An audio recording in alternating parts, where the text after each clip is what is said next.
Let's get some more perspective now from the House Leader for the Federal Conservatives, Andrew Scheer. Hi, Mr. Scheer. It's good to see you again. It's been a while. How are you doing? Yeah, good. Thank you very much for making the time for the conversation. I wanted to start off today on the pitch your counterpart in the government is making, and I'll quote Steve McKinnon here.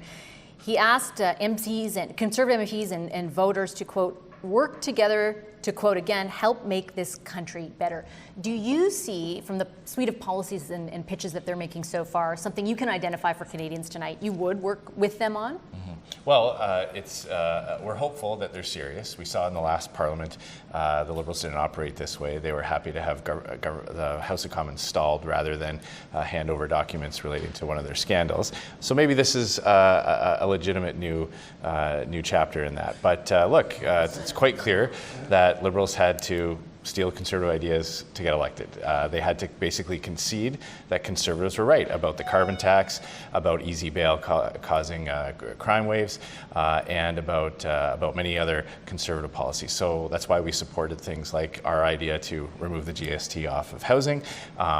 That's why we will support policies that they lift from our platform. Of course, we would support that. What we are on the alert for is when they graft their own tired policies that have been proven not to work onto those pieces of legislation, then it is our job to highlight that for Canadians and to give it all the due diligence that Canadians expect when they elect a minority parliament like this. So in principle, does that mean, and obviously you'd have to see the specific legislation, I'm sure there will be issues in going back and forth, but in principle, does that mean on things like housing, on things like cost of living, if there are additional tax cuts, particularly on opening up relationships with other parts of the world, like that is stuff in principle that the Conservatives will support? And I ask, I understand the stuff that goes on here, and you have one take and the Liberals have another about why there was that stasis. But I think Canadians at home ultimately are impacted by that, and no advancement of legislation or things that will impact their life. So on behalf of them, in principle, it's not like you're ruling out keeping them in power for a bit longer if there are pieces of legislation? Well, I wouldn't describe it as keeping them in power. I think I would describe it as supporting ideas that we've already committed to. You touched on a couple of files there. So on tax relief, of course, we were the ones for a decade calling for an elimination of the carbon tax. That is absolutely something that Conservatives were fighting for, and we supported that. Removing the GST off of new home construction was a Conservative idea. Liberals voted against that when Pierre Poilievre proposed it. We supported that, and we'll support other things that lower the tax burden.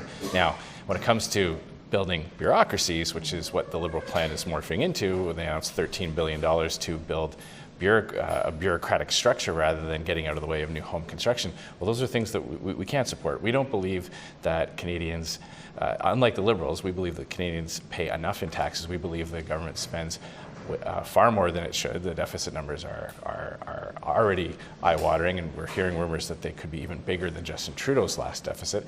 So on a case-by-case basis, when they bring in ideas that we've either campaigned on or committed or supported in the past, of course we'll continue to support that, but we will call out and highlight for Canadians the bad Liberal policies that are going to increase costs, drive up inflation, or put pressure on taxes going up as well. I want to ask you about that and in general the budget, because it's more than even a signal. The Prime Minister essentially confirmed over the weekend that the size of the deficit would increase.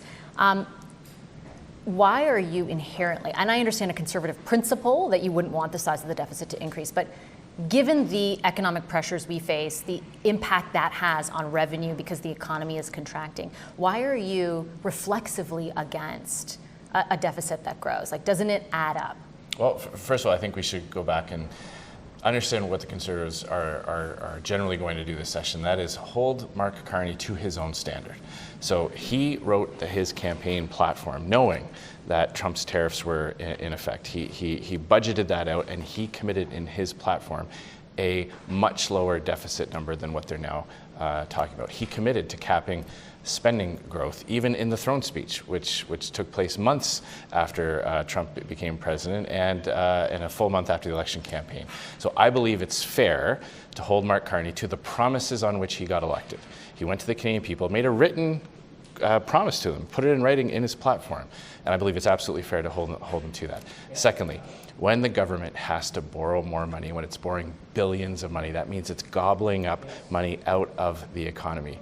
they are now competing with everyone else who has to borrow money. They're going to compete with you when you renew your mortgage or when you get a mortgage, when you negotiate a line of credit, when businesses go out and try to borrow to invest in the economy. Now they have to compete with the government. So that puts massive pressure on interest rates. It also means taxes at some point, either through the hidden inflationary tax, which we already see inflation going up, or with outright tax hikes, which Liberals have also done in the past. So it's not just that we have this allergic reaction to deficits. There's deep economic principles that Conservatives fight for when we oppose massive increases in deficits. And I understand that. And I think back to the last time a Conservative Prime Minister increased the size of the deficit substantially. It was in a time of economic crisis, right? It was then Prime Minister Stephen Harper who essentially made that decision in order to combat stagnation in the economy, contraction of the economy, rising unemployment rates, all of the things that we see now. I take your point about them saying specific things in the election platform. It's why I have been asking them those same questions over the past number of months.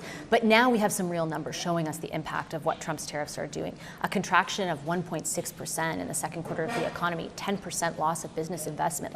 Those are things that will for sure impact the bottom line of the government. Are they, as a result, supposed to just slash and cut? Because I don't know if Canadians have an appetite for that. How about non-event new spending? The $13 billion in a new housing bureaucracy rather than just getting the government out of the way of new home construction. Massive increase in consultants. How about the fact that we're talking about business contraction in the economy, the billions of dollars that they've chased away with their anti-energy development laws. So those are going away. No. It seems like they're getting rid of half of those. They've refused to repeal the No More Pipelines bill. They've refused to repeal the shipping ban, which basically means only Canadian energy cannot be shipped off our western coast. Other countries' energy can go up and down the coast. Only Canadians can. They've refused to repeal the impact assessment regime that they built, which was designed to get to a no. They vetoed Northern Gateway. They layered on all kinds of rules and regulations on the energy sector. And as a result, tens of billions of dollars have fled into other countries. The United States has signed over deals worth over $750 billion on LNG alone. But that's something that Canada could have done, and then we wouldn't be talking about a massive contraction. So between the spending that's being increased, we would still be talking about contraction given our dependence on the states. We would have been able to diversify. Northern Gateway would have helped us diversify off of the American economy. Trudeau canceled that. Carney cheered for that. He cheered on and applauded Justin Trudeau for doing that. So Canada, after 10 years of Liberal government, is more dependent on the United States for our exports.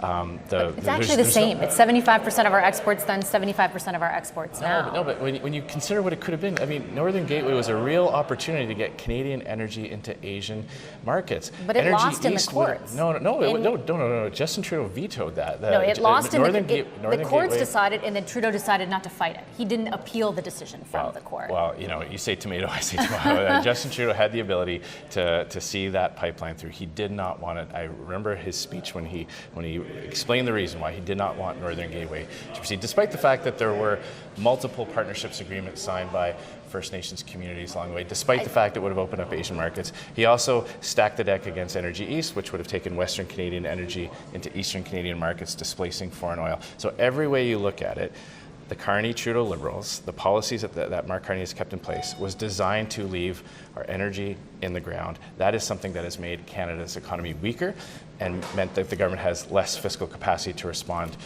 to the United States. My sense is, though, that what Carney has said and even started to do is conceding what you just said, basically. That I don't see him doing anything but trying to delineate his government. I'll tell you why, because he's saying that the Conservatives were right, is my takeaway, because he's saying we're going to get rid of the emissions cap, for example. C5, well, has he made the commitment that he's going to get rid of the Well, he said to me he was open to it. Okay. Point blank, a number of months ago. This is the problem with Liberals. Let me finish. C5 is also meant to, on a case-by-case basis, move around those pieces of legislation. So if new LNG development or a new pipeline requires that the impact assessment not be used or the tanker ban not be in place, C5 is supposed to override that, give the cabinet the ability to override that. If they got rid of everything, we'd have no climate plan. No, that's not true at all. I disagree. First of all, Mark Carney is proving out to be just another Liberal one day maybe he might be open to it.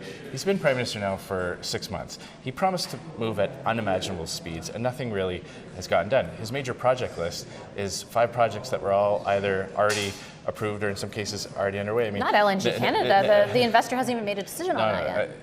What he's done with C5 is he's given himself the power to use what's called selective enforcement. That means instead of the market deciding, instead of investors deciding, yes, this project, yes, that project, no, that project, or the market deciding, Mark Carney's going to decide when the rules apply and when they don't apply. It's very dangerous. We want to live in a country where the market decides things. He wants to live in a country where he gets to decide things. And the difference there is, doesn't government have to send a message? No. That we're open for business. No, but you send that message by setting up the goalposts and fixing them in one spot. And what we saw with this Liberal government over 10 years, that the goalposts kept moving and back and forth and side to side. What Mark Carney is telling some businesses, some selective companies, that, hey, you don't even have to try to kick the ball at all. And the difference in that is, instead of pleasing the market, now companies are going to have to please politicians. Instead of letting the market decide, politicians are going to decide. That is dangerous. Every country that's ever tried has gone down that road, where politicians get to decide when the rules apply and when they don't. Leads to corruption, leads to lack of investor confidence, and it leads to companies moving out of those countries.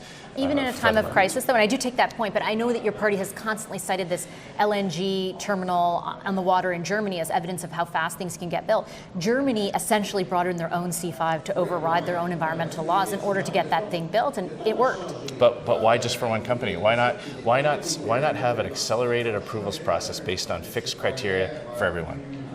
Okay, I'll leave it on that note. We'll let Canadians decide. Thanks a lot, Mr. Scheer. Appreciate your time as always. Thank you.